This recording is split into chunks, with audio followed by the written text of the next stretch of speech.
What up, peeps? Tony Baker here, back with another movie review. This time I'm reviewing The Bikeriders. Now, I know what you're thinking. The title is trash. I didn't like the title of The Bikeriders. Man, who? That sounds like movies I would make up as a kid to put in my little made-up movie sections. I used to make up my own little movie sections in the newspapers.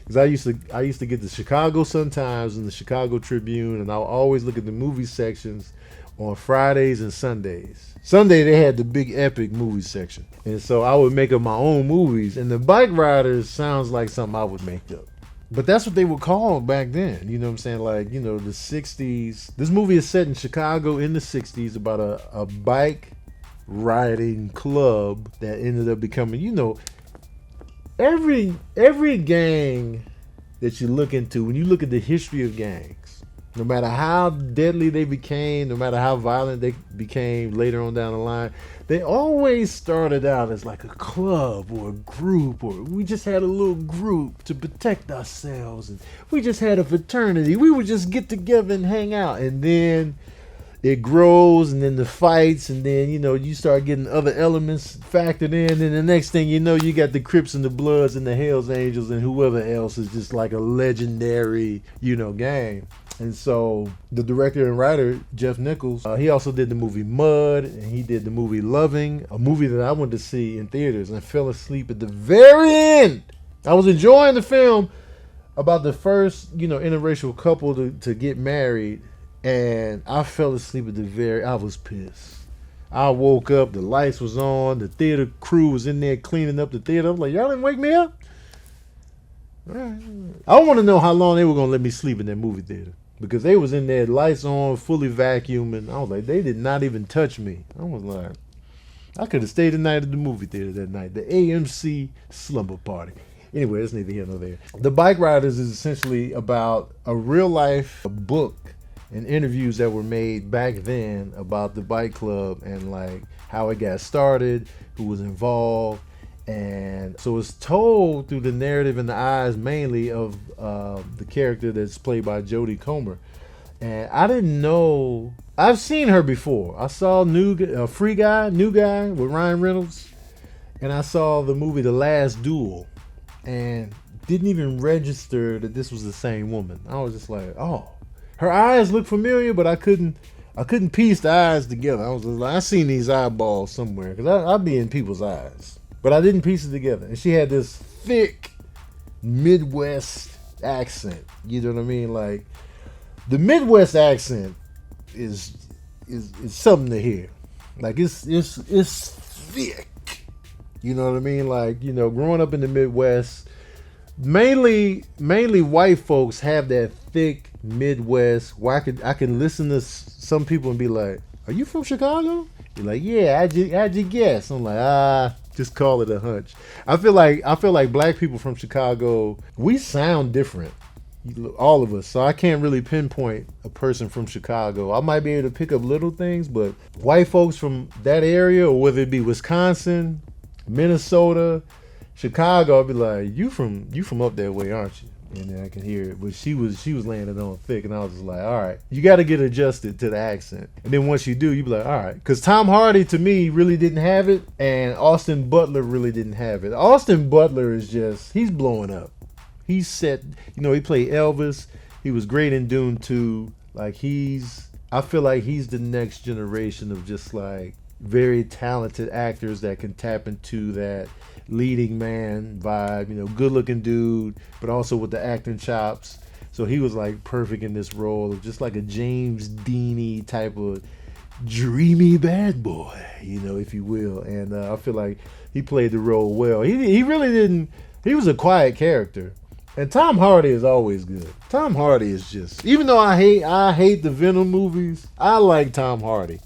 And Tom Hardy, his character, he's the guy that started this particular bike club. And when you see how and why they got started, it's funny. Like, the movie starts off very, like, it's funnier than I expected. Like, her telling the story about her walking into this bar and just like just judging all these dirty men. It's just like drinking and all in their face, and she's just like, get me out. And she thought she was better than everything until she laid eyes on, Austin Butler's character, and then she's like, oh, who's this? And like, playing hard to get the tough role, and Tom Hardy's just in there, and he's just like, you're safe in here. So it was just a nice little comedic introduction to everybody. And then you had your serious tones and your serious beats in there, but it was funnier than I expected. I feel like tone wise though, I kind of feel like later on in the film, I feel like they kind of just didn't stick the landing the way that I wanted them to. Like, it was a nice solid piece when it came to Tom Hardy's character and like new blood coming into the club and stuff like that. But I feel like the Austin Butler character, I was just like, what was that? And it really just didn't. I feel like that landing didn't really stick. But you get used to the characters and like the other members of the club, like Michael Shannon is in it, and my guy from the first season of Narcos was in it. So it was like a lot of familiar faces. The guy from Justified is in it, and I was just like, a lot of familiar faces in there. Even the guy from The Walking Dead is in there as well, and I'm just like, they got a solid cast here.